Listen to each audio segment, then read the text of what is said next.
Welcome to this episode of Let's Be Civil.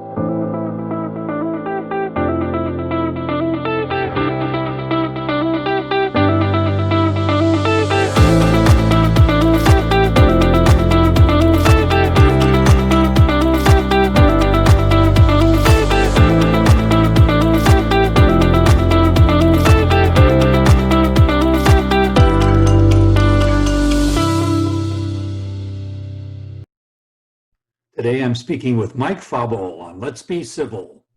Mike Faubel is the manager of quality and technical services at Landmark Structures. Landmark designs and builds composite elevated water storage tanks in North America.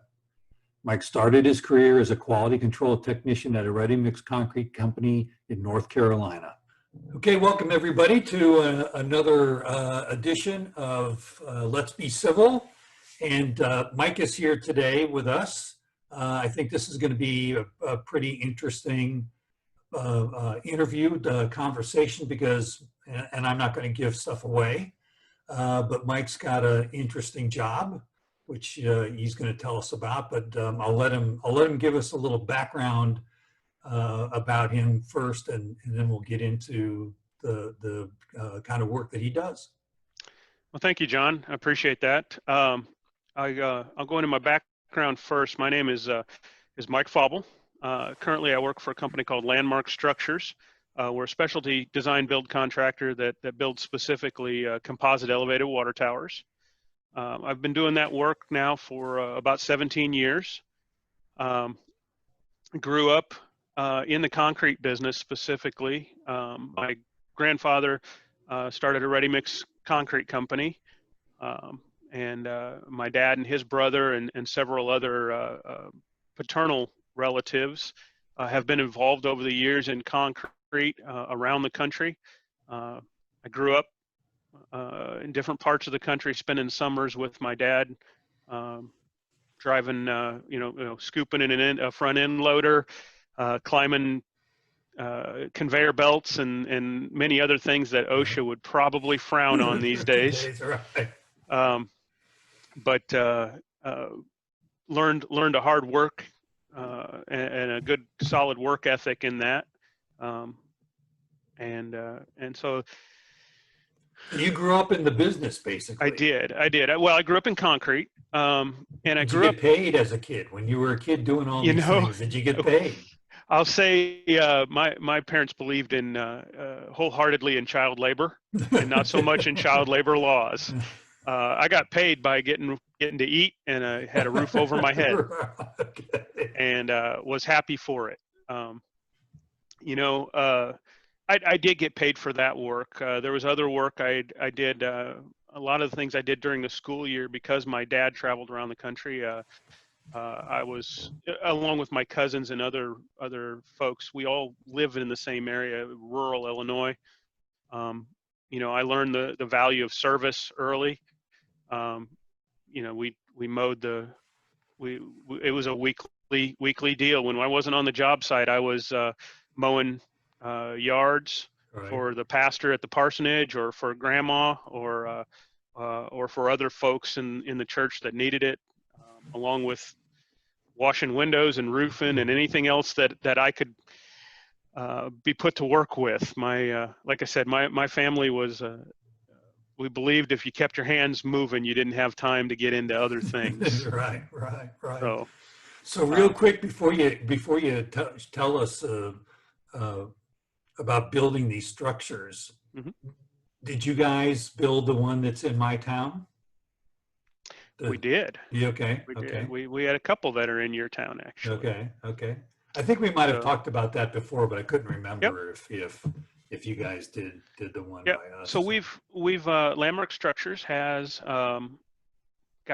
probably over 1,300 tanks or more out there. We've been around since the mid '80s with this style of water tower, and they're all over the U.S. and Canada, primarily east of the Rockies, and that's because a lot of the water in the West is reservoir fed. And elevated towers are not quite as prolific, but there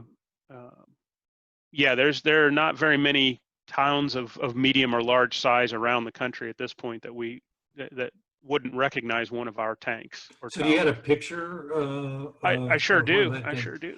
And while you're bringing that up, let me ask you, so how do you guys, I mean, this is your business, and it's not like it's a part of your business. This is the business.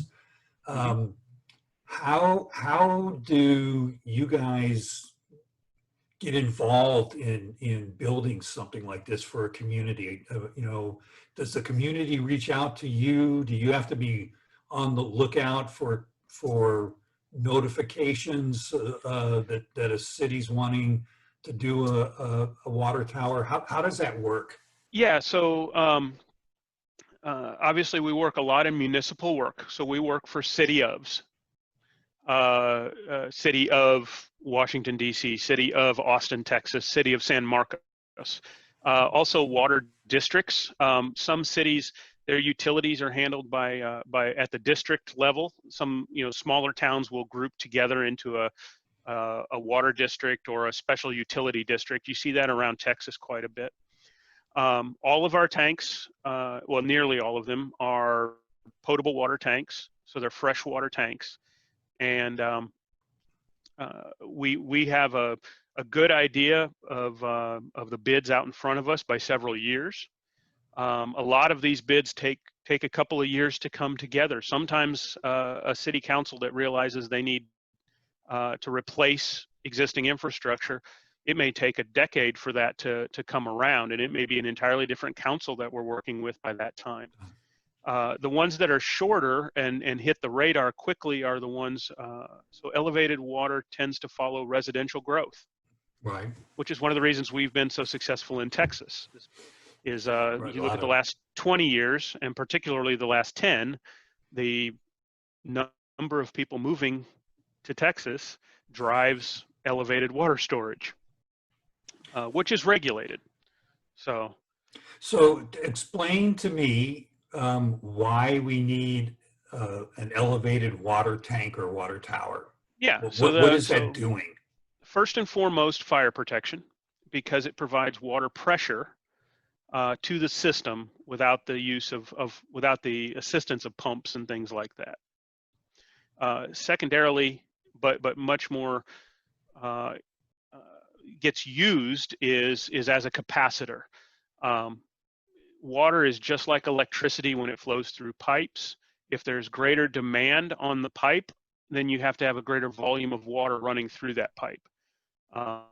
If we designed our underground piping to everyone's home under peak service period, we would have very large pipes running underground that just wouldn't be efficient. So instead, we run smaller pipes that we can drop more volume into when the demand goes up. Okay. Many of these tanks have a single pipe that is an inlet and outlet, usually between 16 inches and 30 inches in diameter. And let me share a photo of that as well, if I might. What's on the inside? Yeah, exactly. So let me this picture that I'm sharing right now is a tank that is nearly finished. It's got you can see the tank is painted, um, and there's a concrete pedestal base with a steel tank on top. The only portion that the water is in the steel bowl on top. Okay. The concrete pedestal there is a dry pedestal. Many cities will opt to put dry storage inside of that pedestal. They'll put a couple of storage floors maybe, and they'll put because there's nothing that can catch fire inside of there. Right. And it's weather protected, right? The concrete pedestal that you see here is about a 16-inch thick concrete wall in cylinder form. So the structure is acting completely in compression, and being a 16-inch thick reinforced concrete wall, in essence, it maintains its own security, right? There's no ladders on the outside for anybody to get up and access the tank. Okay. I don't know if anyone on this podcast has ever seen the YouTube videos of dump trucks running into barriers, security barriers in our nation's capital. but a 16-inch thick concrete wall reinforced will pretty much stop a dump truck. Okay. So from a security standpoint, that's one of the advantages of our style of tower. So the water is in the tank at the top. Yes. Because when you elevate it, when you bring the water up to some elevation, it actually then creates pressure in a pipe system, and that's actually what's pushing the water out to the businesses and to the homes, correct? And that is true. You're absolutely right. The taller it is, depending on pipe size, the more pressure you get. And that has to do with the pipe size, because it has to do with the weight of water in gravity. The longer pipe you have higher in the air is a greater volume of water pushing on itself through that pipe.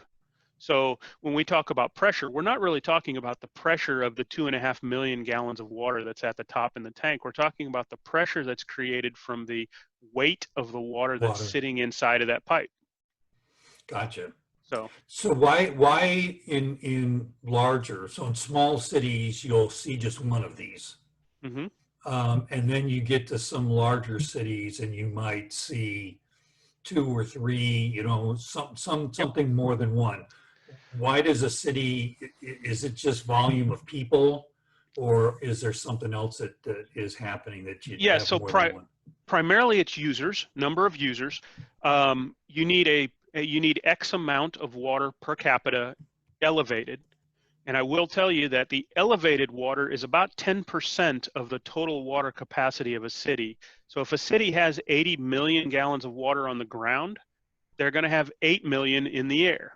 That's a general rule of thumb. It varies by population density. The other reason that you see maybe multiple tanks and we don't just build one big tank in the air is, going back to that example of electricity or water running through the pipe, you have to keep in mind that the volume of water being pumped into that pipe is diminishing as it feeds to all those houses along the path. Because people are using it. Exactly. Right. So when you use this as a capacitor, you have to have capacitors along the system, not necessarily in one big place, because you can only move so much water through the pipe at one time. Okay. So this is like when you were saying residential neighborhoods kind of drive this, as if you build a new subdivision someplace, you got to get water to that subdivision. Yes. And that might require building a new tank. Yep. In order the other do thing that provides for is if you have an issue in your water system and need to isolate a tank, you don't have to isolate the entire water supply in one spot. You can isolate a tank or a section of service without losing water to the angry mob, so to speak. So if you want to take a look at the picture I'm sharing right now, this is, in general, this is what you see inside of that dry pedestal in our tank. This is a fairly simplified tank. Many times you'll have pumps, skid pumps, and many other things inside these tanks, including all of the digital communications, because this is an unattended tank. So as part of an entire system, it's got digital communications that go with it that maintain the level of this tank and the amount of water coming in and out of this tank with the other tanks in the system. Imagine a massive water level, a hose that's got water in it, and when you move one side up and the other side down, the water level still stays the same across them. That's how elevated tanks work in a city too. If I built one of my tanks a little too high, I would never be able to fill it, because I would overflow the other tanks in the system unless there was proper valving in place to defeat that.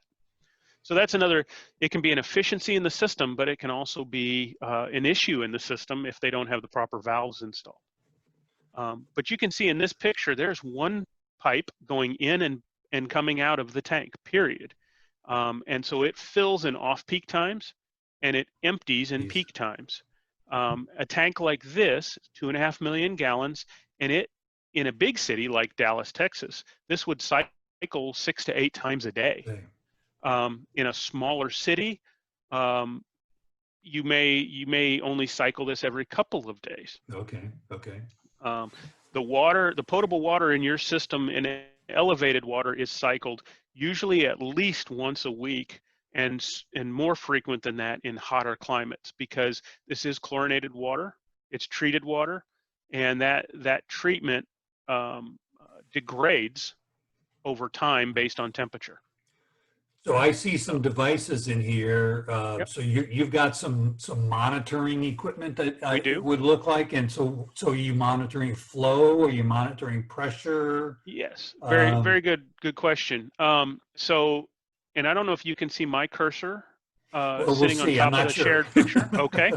It, So I'll point to the same thing that you were pointing to just in case. So okay, there were posts right. that you see on the left and right side of the pipe. Those are pressure sensors, Okay. and it's basically sensing the pressure on either side of the valve setup that's in the middle.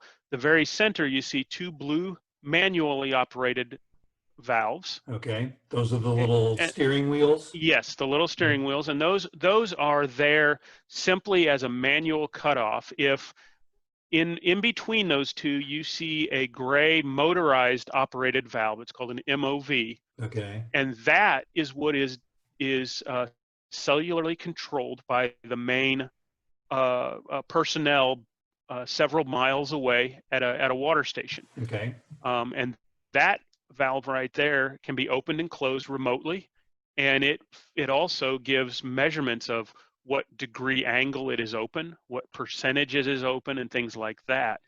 And so uh, the manual ones probably in their lifetime may never be touched. Those are simply redundant backups Okay. Okay. for the motor operated valve. Just to the right of that valve setup, you see two analyzers that are water quality analyzers. One is for ammonia.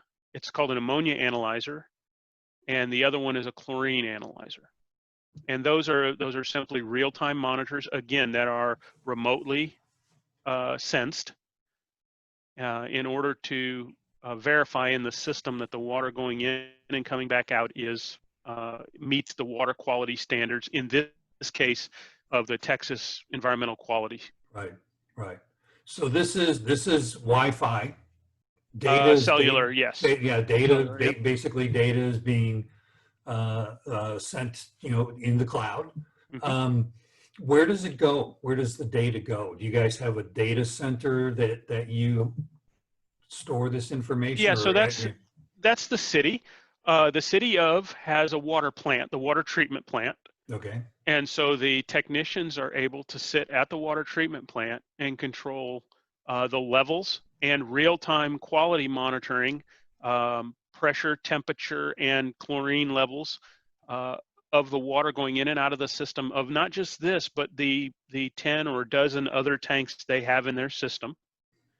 And they know where to feed from based on the zones, the communities within their city, Right. on where the peak water supplies is. Interesting, this tank, normally peak water supply happens early in the morning when everybody's getting up to take a shower, and late in the evening when everybody's washing clothes and dishes and everything else. Right. Right.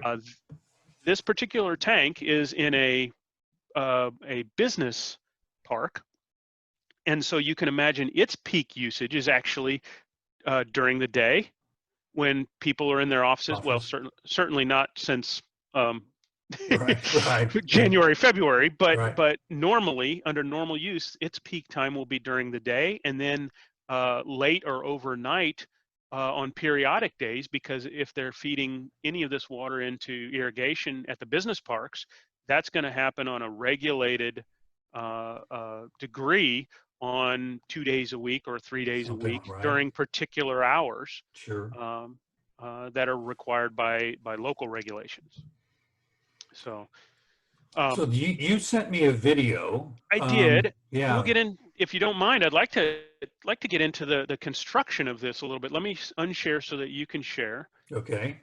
When we build these tanks, because I love talking about how they're used, but I love even more talking about how we build them. We do several unique things over time, there's a concrete foundation that's underground that you'll never see.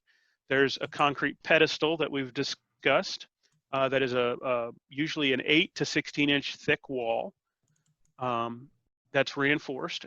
And then on the top, we cast a dome of concrete, and then we build that steel tank bowl. We lift it up, we put it and we put it on top. Now, as you get the video rolling, we'll talk through this real quick. Yeah. This is a tank that's under construction right now. Let me, I'm going to make this a little bit bigger because we're doing something I haven't done before. So I'm not sure exactly what we're going to see in the video. But okay, so I'm going to run. So you got a drone. This is drone footage. Yes. And right So now this the drone's on have the ground, right? Yep. And I'll speak real quick for actually let me say, so what I do with Landmark is I'm the quality manager and the technical services manager. So anything involving materials, physical materials, concrete design, steel and welding inspection, and also the industrial coatings that we put on these tanks that are long life cycle coatings. I'm responsible for the technical side of that, troubleshooting, material selection, material specification, and then the backside of that, which is the quality control and quality assurance of our self-perform crews and our subcontractors constructing. So the drone is an invaluable asset for us to be able to see the exterior of these tanks in the air and get close enough to really take a look at them without having to climb up there, put a cable and a harness on, and throw myself over the side of the tank to look like in the old days. So should I hit play? Should we start to watch? So if you'll play this, you'll see this drone, and it'll come up. We're in the middle of construction right now. We're constructing the cone of that large tank on the pedestal. Now, what you'll see is we don't build this in place way up 180 feet in the air. We actually put kickers on the bottom of the pedestal, and we build this tank at the base of the pedestal. This is one of the innovative things that we do as a specialty contractor, because we're able to keep all of our workers within 50 feet of the ground. They can work out of man lifts instead of out of suspension cables that have to hang over the side of the tank. OSHA really likes that. We actually will paint our tank at grade so that when it does hoist into the air on the cables and jacks, one day you'll go past on your way to work and there'll be nothing in the air. The next day you'll go past and there'll be a fully painted tank up in the air. Yeah. So how long does it take to actually lift the tank from the bottom to its final position? So it takes anywhere from about 4 to 6 hours. That's not too bad. Not at all. There's what'll happen, you can see there's that tank. There'll be cables that run down from the dome down to the inside of that tank ring beam at the base of the tank, and they'll just use cable jacks, hydraulic cable jacks. On a tank this size, there'll be about 30 of them. So there'll be 30 cables drop down this pedestal attached to the inside of the tank, and it'll just hoist it up 12 inches at a time, and it'll just move it up into place. What they'll do is they'll lift those cables on jacks just a little bit above that dome section, and they'll put steel blocks to cross over underneath the lift points, and then they'll set it right down on those. And then what we'll do is we'll pour a concrete ring beam behind that steel ring beam to lock that tank into the top of the pedestal. Okay. So is gravity then just holding the tank in place? That's it. Until we get the concrete ring beam in. Okay. And the concrete ring beam is rebar that is circulated through pieces of the steel and steel gussets, as well as the concrete pedestal. So everything locks together in concrete. But you are correct. The entire tank is primarily in compression, the entire existence of its life. So what's the duration from you guys showing up on the site and starting to build a tank until you walk off the site and it's finished? Yeah, really good question. The general contract time is between 365 days and about 500 days, somewhere in there. So about a year, Okay. year to a year and a couple months. Now that's not constant construction. If we were to build one of these front to back in constant motion, it would take anywhere from 4 to 5 months. Okay. The reason that it takes longer than that is, again, another innovative thing we've done and developed over time is that we have specialized crews. We have 7 different phases of work that happen. We have the foundation gets put in by a certain crew, and then they pack up and leave. The concrete pedestal is cast by a specific civil crew, and then they pack up and leave. The steel tank, similar. Then the painting is similar, and then the hoisting and the finish out of all the final welding and the putting in the pipes and all that stuff is done again by another specialized crew. Okay. What that allows us to do is you'll hear us refer to ourselves as tank manufacturers instead of contractors. In a traditional sense, we are contractors in that we build on your site, but we're manufacturers in that we've basically taken the product off of the assembly line, we've put it on a job site, and then we've run the assembly line as the workers and the work crews that go past the site rather than the product going past the work crews. Gotcha. It makes for some great efficiencies. This is work that is really, for the betterment of a community. Right. I mean, if people moved into an area and they didn't have this, their life would be diminished by, because they'd have issues with getting water. So your job, really is something that you're doing, for people to have better existence. But I know you do that kind of thing at a personal level too. So yeah, wanted to talk a little bit about that. So I compare it to the work that I do. I started in concrete. Concrete was my background, and that's what I knew. I learned a lot more about it early in my career, and then with my career with Landmark. But it was just kind of a natural curiosity in construction that led me also into steel and welding, and then into coatings. So I kind of rounded out on all different materials. Several years ago as well, when I moved to Texas, I got involved in the disaster relief of the Texas, the Baptist Men of Texas, and we do disaster relief all over the country with other disaster relief organizations, Baptist-based organizations. Texas Baptist Men in North Carolina has a big one as well. But we do everything from locally. I'm on a team through my church. There's a dozen or so of us, and when we get called out by the state or the national organization, we'll be doing things like hurricane relief. In fact, we're in the midst of a one for South Texas right now for hurricane relief. Floods, fires. It's not infrequent anymore these days to get called out west. And they're basically they're 1 week stints as you're able to. It goes Sunday to Sunday, and you just you grab the ones that you can when you see the call outs. But I can tell you this, there's never a time when there isn't a need for somebody somewhere. And if you have the flexibility and the ability to travel to get somewhere to help serve, I do an awful lot of service here local in the community through the Texas Baptist Men. It's given me it's a connection point between what the construction and the hands-on stuff that I've known all my life, that it connects me with those people in my community and in the nation that need it, that need help. Right. And it gives you an opportunity to fellowship and share with other guys that have similar backgrounds or varying backgrounds, but similar interests, right? Right. I like to use the phrase,